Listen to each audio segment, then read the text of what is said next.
क्या है, हमने फिजिकल क्वांटिटीज़ को बनाया क्यों।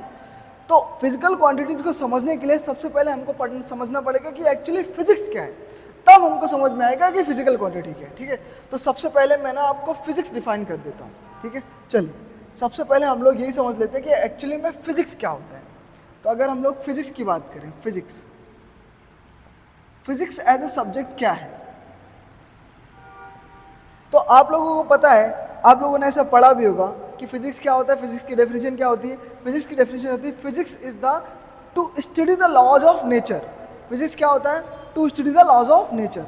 मैं इसकी डेफिनेशन लिख देता हूँ। फिजिक्स की डेफिनेशन है to study the laws of nature.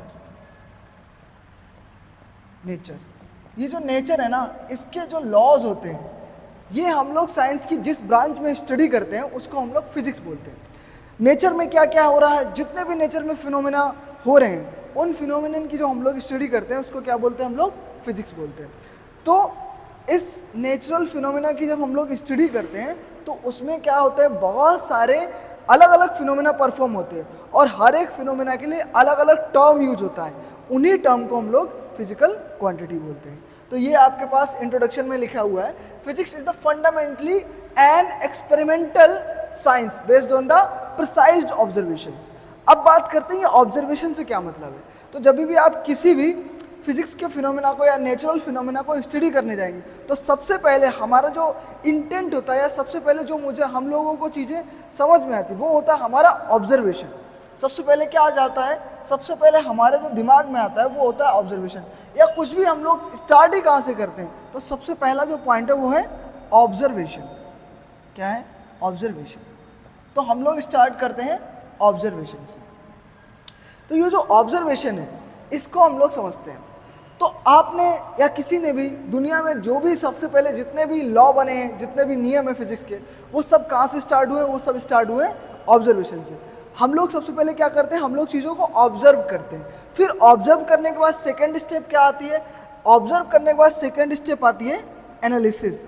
हम लोग उसकी एनालिसिस करते हैं और एनालिसिस करने के बाद क्या आता है? एनालिसिस करने के बाद आता है उसका वर्किंग प्रिंसिपल।